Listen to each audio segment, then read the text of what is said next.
సీతాదేవి మనకే ఒళ్ళు మనకేమిటండి గాడిద గుడ్డు అది లక్ష్మణుడికే మండిపోయింది. అంత అన్నయ్య ప్రేమించే లక్ష్మణుడికి బీపీ వచ్చేసింది. ఏంట్రా చేస్తున్నాడు మా అన్నయ్య, కోపం వచ్చింది. ఎక్కడ రావణాసుడు చచ్చిపోయాడు కదా. ఏమంటే రావణ్ని ఎందుకు చంపాడండి మిమ్మల్ని అడుగుతాను చెప్పండి. ఏమన్నా అందుకేనండి ఇప్పుడు సీత ఫ్రీ అయిపోయింది కదండి, రావణుడు చచ్చిపోయాడు కదండి. ఆవిడ పాపం దాదాపు 1 year నుంచి భర్తను చూడలేదు, ముట్టుకోలేదు. ఆవిడ ఏమనుకుంటుంది, ఇలా పిలుస్తాడు, అదో దగ్గర తీసుకుంటాడు. ఎవరైనా మనమే చాలా ఆఫ్టర్ లాంగ్ టైం కలిసామనుకోండి ఏం చేస్తామండి, దగ్గర తీసుకుంటాం కదా. ఇంత గొడవయ్యి ఇలా బ్రిడ్జి కట్టి వాడిని వేసేసి ఎంత జరిగిన తర్వాత రాముడు సీరియస్గా మాట్లాడతాడు. నేను వచ్చిన పని అయిపోయింది, నేను చూడండి అసలు మండిపోద్ది అసలు మనకు కూడాను. పొడిగా మాట్లాడతాడు.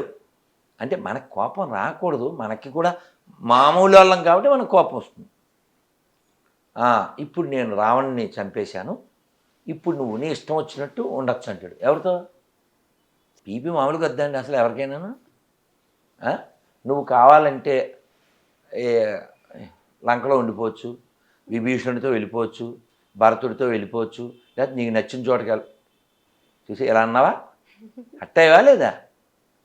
ఆవిడ పరిస్థితి ఏంటి చెప్పు. లక్ష్మణుడికి రాముడు అంటే బోల్డ్ ప్రాణం కదా, అసలు లక్ష్మణుడికి బీపీ వచ్చేసింది. రాముడు అలా మాట్లాడితే ఏం చేయలేడు కదా. సీతాదేవి మనకి చదివితే కళ్ళనీళ్ళు వస్తాయి, విన్నా సీతాదేవి లక్ష్మణ చితి పేర్చునాయన అంది. ఏం చేయలేడు కదా. గొడ్ల నీరు కక్కుంటూ లక్ష్మణుడు చితి ఏర్పాటు చేస్తాడు. చేస్తే అప్పుడు సీతాదేవి అగ్నిదేవుడిని ప్రార్థిస్తుంది. అగ్నిదేవుడు ఆవిడ అగ్నిలో దూకేస్తుంది. అందుకే కదా శ్రీనారాయణ రెడ్డి గారు ఏం చెప్పారు, నా దేశం భగవద్గీత, నా దేశం అగ్ని పునీత సీత, నా దేశం సంస్కార గంగా, నా దేశం కరుణాంతరంగా. అందుకని భారతదేశం అంటే గీత సీత. ఎవరు నాకు కాదంటే పడద్దు వాత. If you have doubt you ask your తాత. సరే ఇప్పుడు మనకు కోపం వచ్చింది, హట్ అయిపోతాం. సరే సీతాదేవి అగ్నిలో దూకేసింది, అందరూ హాకారాలు చేశారు. కానీ ఆవిడ మళ్ళీ అగ్నిదేవుడు తీసుకొచ్చి ఇచ్చేశాడు. రామచంద్ర ఆవిడ దోషం ఏమీ లేదు, ఆవిడ పునీత. 10 నెలలు ఇక్కడ ఉన్నప్పటికీ ఆవిడ చాలా స్వచ్ఛంగా ఉందని. ఇప్పుడు మనకి మండిపోయి రాముడి మీద కోపం వచ్చేస్తుంది, కానీ రాముడి ఉద్దేశం ఏంటి చెప్పండి ఇప్పుడు కొంచెం. లోకులు కాకులు అంటారు కదా, అందుకు అది ఆలోచించాలి కదా. లోకుల కోసం ఆయన అలా చేశారు. వాళ్ళు వాక్కుండా ఉండడానికి.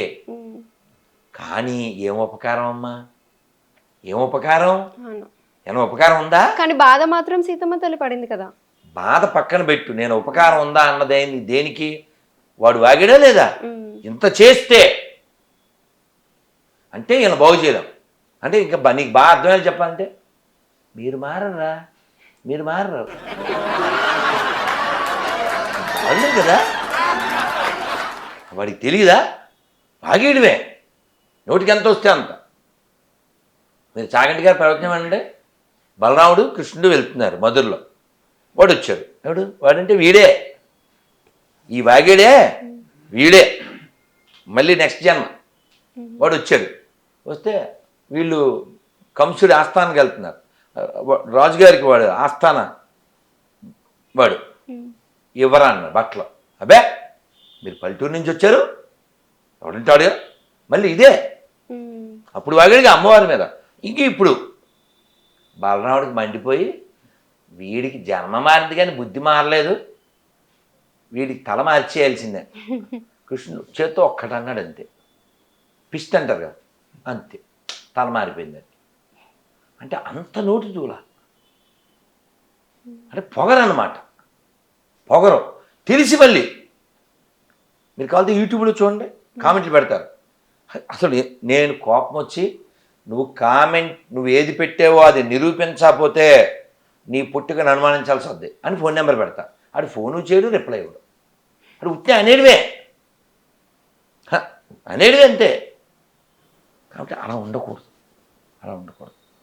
సీతాదేవి బాధపడింది అంటున్నావు కదా నువ్వు. సీతాదేవి ఏం మాట్లాడిందో తెలుసా అసలు? తెలీదు. రాముడితో అడవికి వస్తాను అంది.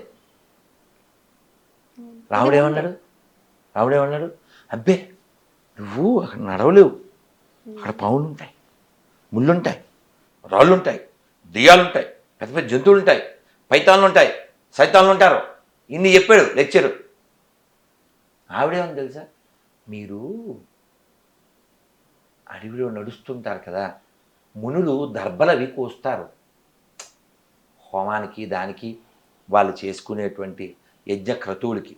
దర్భలు కోసినప్పుడు కొంచెం దర్భలు వదిలేస్తారు కదా, అవి గుచ్చుకుంటాయి మీకు. అవి గుచ్చుకోకుండా ముందు నేను వెళ్ళి అవన్నీ పీకేసి దారి రెడీ చేస్తాను. అలా కదా ఉండాలి భార్య.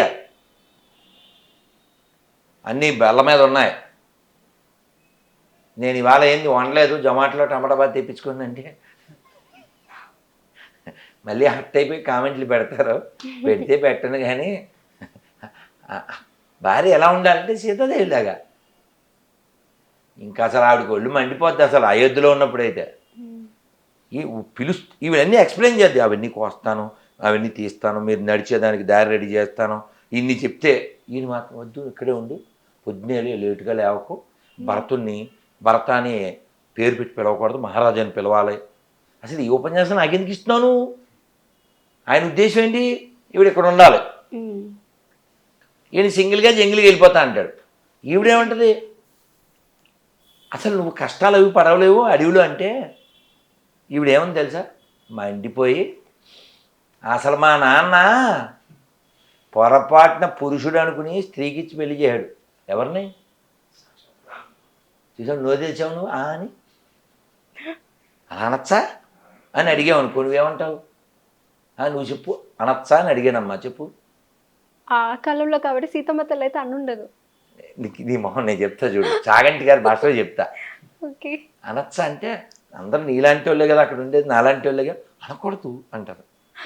మనం అందరం మామూలు వాళ్ళం కదమ్మా అంటే చాగంటి గారు అన్నారు అనొచ్చు. అయినా భార్య భర్తను ఏమనాలో అనకూడదో నువ్వెవరో డిసైడ్ చేయడానికి, అది వాళ్ళ రిలేషను. అని చాగంటి గారు బాగా చెప్తారు. 24 గంటలు ఆవిడే అనాలా? ఓసారి తిట్టకూడదా? ఓసారి కసురుకోకూడదా? ఆవిడ ఏమన్నా రోబోయా కదా? కదా, ఆవిడతో పడు. ప్రేమంటే అదే కదా. ఇంకేమైనా ఆర్డర్ క్యారియర్ ఆవిడ? చెప్పుకోవాలి, అది రెండు ఉండాలి భార్యాభర్తలు అంటే. ఆవిడ ఏదో పెద్ద పర్మనెంట్ రోబోయా నా నీకు? ఇంత మాట అనేసింది రాముణ్ణి. దేనికన్నా చెప్పు, ఈమెను తీసుకెళ్ళిన అంటున్నందుకు. ఇక్కడ అర్థం ఏంటంటే అచ్చదిల్లో చెప్తున్నా, మగడా నన్ను తీసుకెళ్ళు, చేయకు రగడా. అంటే ఇంకా మీకు అర్థమయ్యేలా చెప్పాలంటే, ఈ రూములు, ఏసీ రూములు, ఇల్లు, ఈ రాజ మందిరాలు ఇది కాదు, నువ్వెక్కడుంటే అది నాకు అయోధ్య. ఇది కంక్లూషన్. అలా ఉండాలి. అలా ఉంది సీతమ్మ. అందుకే అన్నమయ్య ఏమన్నారు తెలుసా? అసలు అన్నమయ్య ఎంత ప్రేమో. సీతాదేవి పాలి చింతామణి ఈతడు దాసుల పాలి ఇహ పరదైవాము, రామచంద్రుడితడు రఘువీరుడు, కామిత ఫలములియ్య కలిగనే ఇందరికి, రామచంద్రుడితడు రఘువీరుడు. ఇంకా పాడాలని ఉంది కానీ మీ స్వరం రాగం కూడా అద్భుతంగా ఉంది. కానీ ఓ విషయం చెప్పనా, మీరు నమ్మరు, చిన్నప్పటి నుంచి ఇది వింటున్నాను. ఇది నేను ఎప్పుడు ప్రారంభం నుంచి పాడను. స్టార్టింగ్ ఏంటి, రామచంద్రుడితడు రఘువీరుడు, ఇది కదా పల్లవి. కానీ నేను ఇలా పాడను. ఎప్పుడైనా ఈ కీర్తన పాడాల్సి వస్తే సీతాదేవి దగ్గర నుంచే మొదలు పెడతా. ఎందుకంటే భయం వేరే ట్యూను మైండ్లో చిన్నప్పటి నుంచి పడిపోయింది, అది వచ్చేస్తుంది. ఆ భయంతో సీతమ్మే రక్షిస్తుందని. అసలు రామదాస్ గారు, మన రామదాస్ సినిమా చూశారుగా, ఆ డబ్బులు గొడవ గోష్ఠి జైల్లో ఉంటారు కదా, ఏమని రిక్వెస్ట్ చేశారు చెప్పు? అదేంటి, స్నేహ నటించింది కదా, నన్ను బ్రోవామని చెప్పవే సీతమ్మ తల్లి, నన్ను బ్రోవామని చెప్పవే,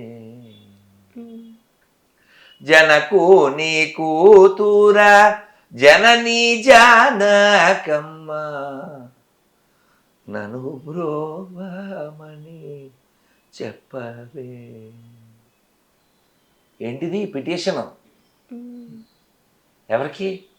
సీతమ్మ తల్లికి. నేరుగా రాముడితో నువ్వు కరెక్టేనమ్మా, సీతమ్మ తల్లిని అడిగారు ఆయనకి చెప్పమని, నువ్వు కరెక్టేనన్నా. మనందరికీ ఈ పాట తెలుసు, ఈ కీర్తన తెలుసు, అది ఫేమస్ కాబట్టి. కానీ అంతటితో ఆగలేదు ఆయన, ఇంకో కీర్తన కూడా చేశారు, ఇంకా బరువుగా ఉంటుంది అది. మీరు మంగళంపల్లి ఈ రామదాసు కీర్తన విషయంలో తెలుగు జాతి మంగళంపల్లి బాలమురళీకృష్ణ గారికి రుణపడి ఉంది. రామచంద్రులు నాపై చలము చేసినారు, సీతమ్మ చెప్పవమ్మా, సీతమ్మ చెప్పవమ్మా, కటకట నేనేమి చేయుదు, కఠిన చిత్తుని మనసు కరుగదు, కర్మములెటులుండునో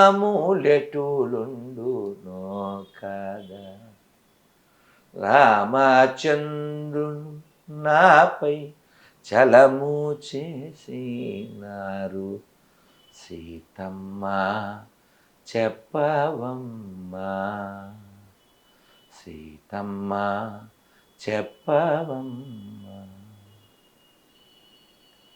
అలా అమ్మవారికి రిక్వెస్ట్ చేశారు.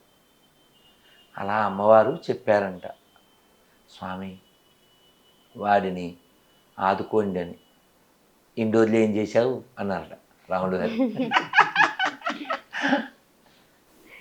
అంటే వాడు చాలా రిక్వెస్ట్ చేస్తున్నాడు, చాలా ఇబ్బందులు పడుతున్నాడు అంటే కర్మ పరిపాకం కావాలి కదా, అందుకని నేను వెయిట్ చేస్తున్నాను. పరిపాకం అయింది, నువ్వు చెప్పావు, ఇప్పుడే వెళ్ళిపోతున్నా, ఇప్పుడే రాముడు ఇలాగ చెప్పాను, ఇప్పుడే వెళ్ళిపోతా అని వెళ్ళిపోయారట. ఇద్దరు వెళ్ళిపోయారు, రామోజీ లక్ష్మణజీ. అప్పుడే పేర్లు వచ్చినాయి. మనకేమో ఆ రామోజీ తెలియదు.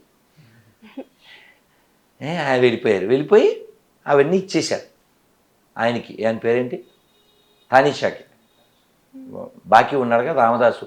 యాక్చువల్ మన్నాడు ఉరి అపల పాస.